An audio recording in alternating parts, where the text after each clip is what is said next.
So 3 days a week, is that theme driven? Is it driven by the challenges that the agents are having? How do you decide what you're role playing on?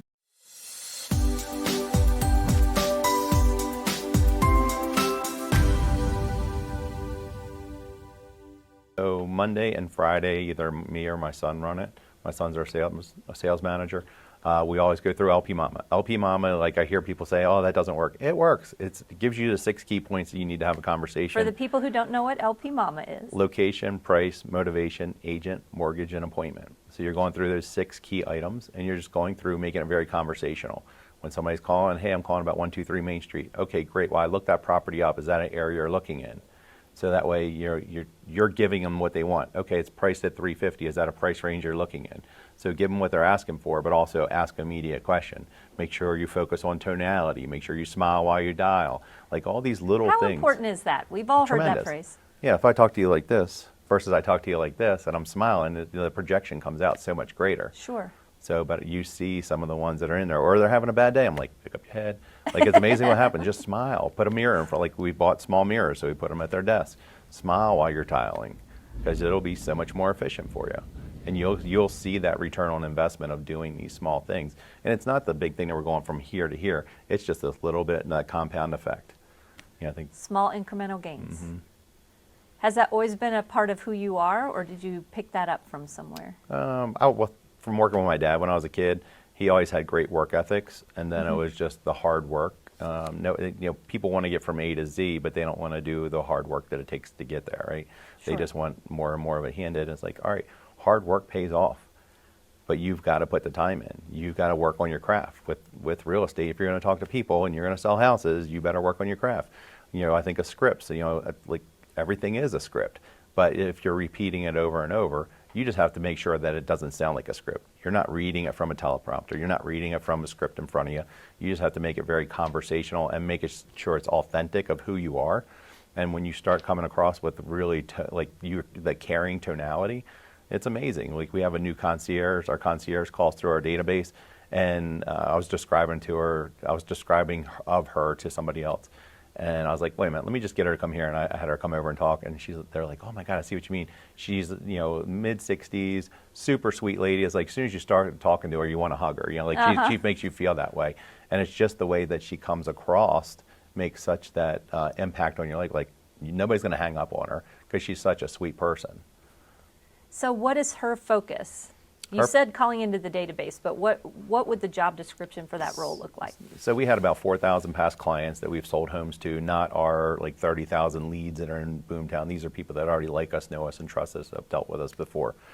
So she's calling through. Some of these are 16 years old now. So, hey, do we have the updated phone numbers? Do we have the right email addresses? Because when we have client parties, we want to make sure they get the invite. That's been the first few calls, and just, hey, making sure that this is where it is.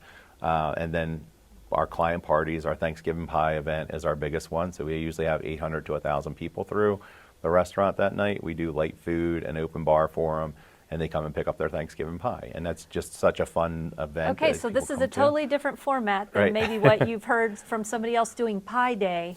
So just let's walk through the steps of that. Yeah, so it started out, it didn't start that way. We had it at our office. Do you want apple or pumpkin pie? Come in, have some cider with us and cookies or whatever else. And they would come pick it up. We would have, 50 to 80 people come the first few years.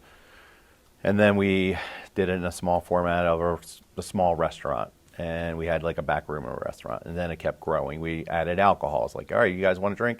And then the first tab, we had a couple $1,000 tab. We're like, all right, people like to drink. And they stay longer, they're more social. And we end up with more referrals. And that's what it's about, is just getting in that deeper relationship with them. And then we went to the point where we needed the whole restaurant. So we got to the point, it just kept growing and growing. Now it is, we send the invites out ahead of time. We have phone calls. So it's email, phone call, there's text messaging, and then more phone calls back to them. Hey, do you want apple or pumpkin pie? Just let us know. Can you come? And then we send a reminder text to them and a reminder email of when it is. It's always the Tuesday before Thanksgiving, and it's from 4 to 8 o'clock.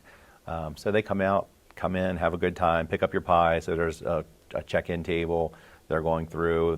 We use Malco calendars, the magnetic ones. Mm-hmm. We used to ship them all the time, and the cost of shipping and so forth, it just made more sense giving them to them when they're here.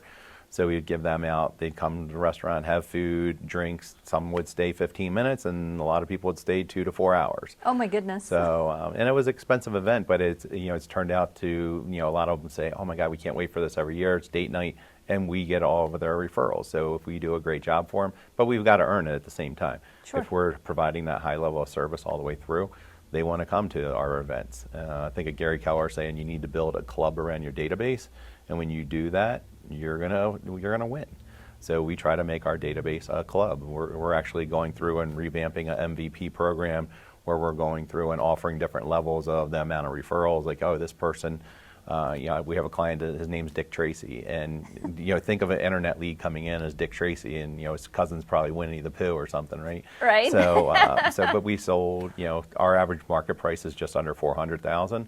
We sold $850,000 home for him. He bought another 5, and then I think I've sold he has 4 kids, the aunts, the uncles, the cousins, probably sold at least 15 houses to the family, let alone some other investment properties for him.